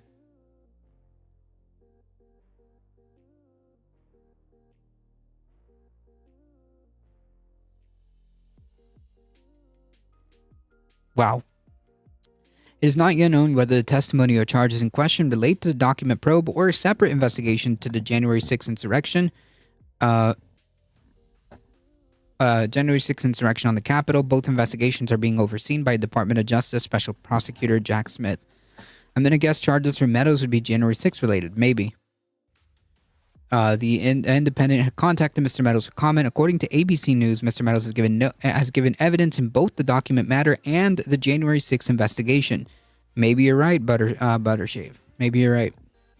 In the document matter, prosecutors are also prepared to ask grand jurors to indict Mr. Trump on charges that he obstructed justice during the year-long investigation and caused false statements to be made to investigators by persons working for him. It is possible that such charges could stem from a declaration submitted to federal investigators roughly a year ago when FBI agents and prosecutors visited his home to retrieve a sealed folder with 38 classified documents which Trump's attorney turned over in response to a grand jury subpoena. If so, those charges could come in federal court in Florida rather than Washington. According to court documents, the government subsequently developed evidence indicating that the documents had been removed from a storage room where his attorneys had stated that all such documents were being stored in the days following the receipt of the grand jury subpoena. Using that evidence, which reportedly includes surveillance footage taken by cameras placed in the interior of Mar-a-Lago, prosecutors obtained a search warrant for the property that was carried out by FBI agents on August 8th of last year. During that search, special agents discovered 103 documents bearing classification markings, including 18 marked top secret, 54 marked secret, and 31 marked as confidential, including a number of documents that were stored in Mr. Trump's personal office. So, this is very serious. I guess we'll see. Trump in trouble? Yeah, but like really big trouble. Really big trouble.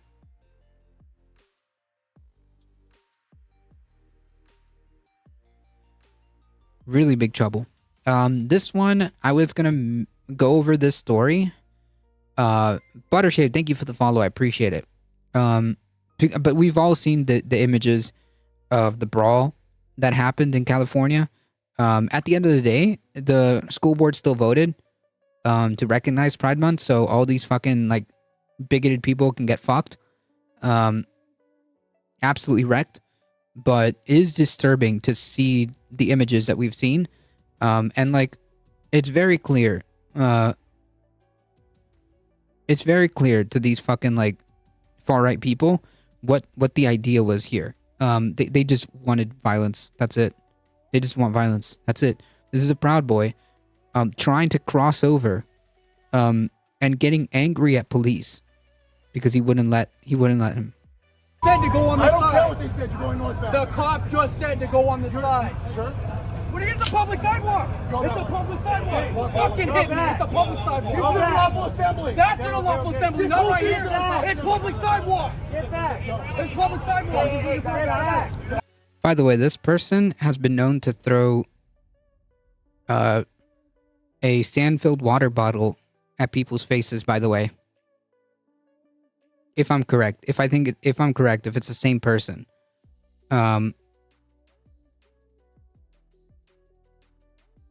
This person.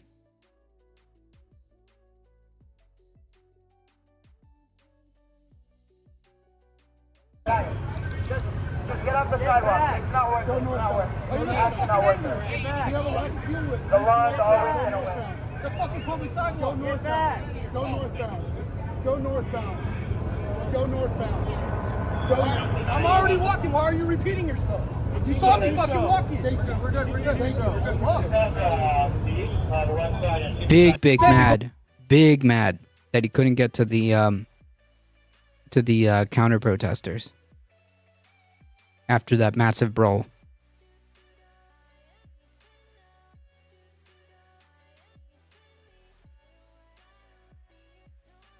I mean, these domestic terrorists, truly scum of the earth. And in some cases, and in some situations, these police were fucking protecting them.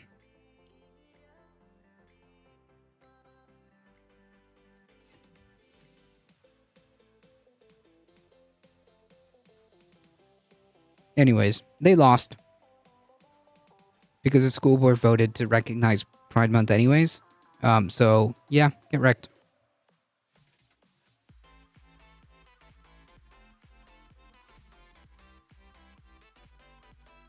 Hope Trump's voice like you would not believe.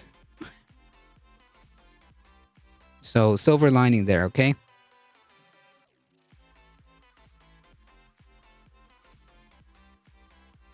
Silver lining. Despite their violence and outrage, the bigots lost.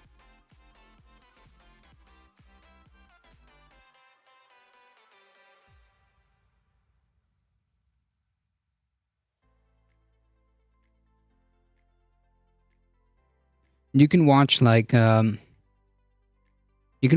surfs and whatnot. Like they definitely covered it more extensively.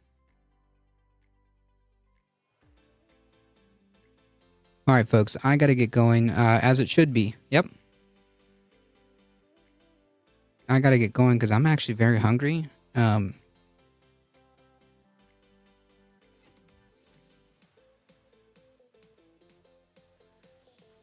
Folks, it is that time. If you guys enjoyed the content, don't forget to hit the follow button on your way out. Thank you guys so much for the support. Thank you for the subscription, Abon. Thank you for the biddies.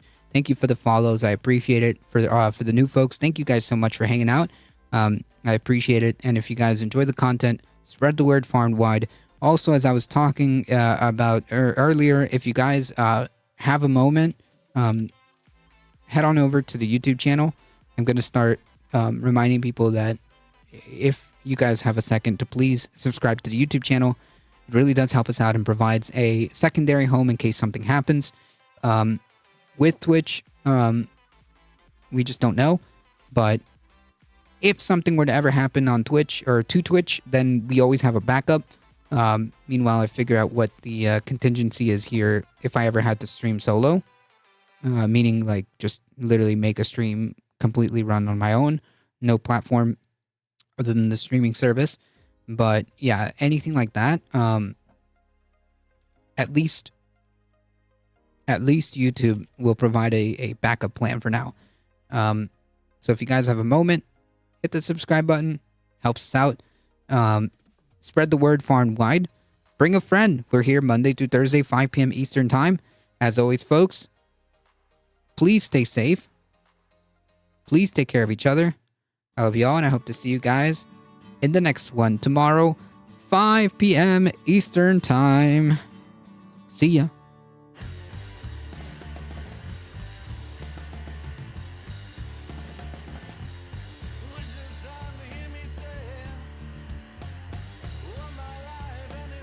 Thank you, Michael Hasser, for keeping the peace in the chat. I appreciate it.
Sorry, folks. I'm trying to get this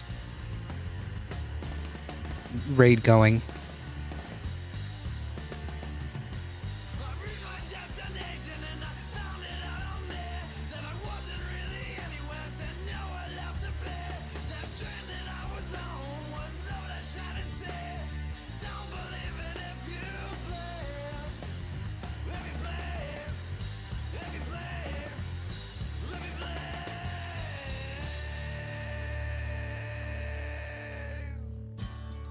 All right. Sorry about that, folks.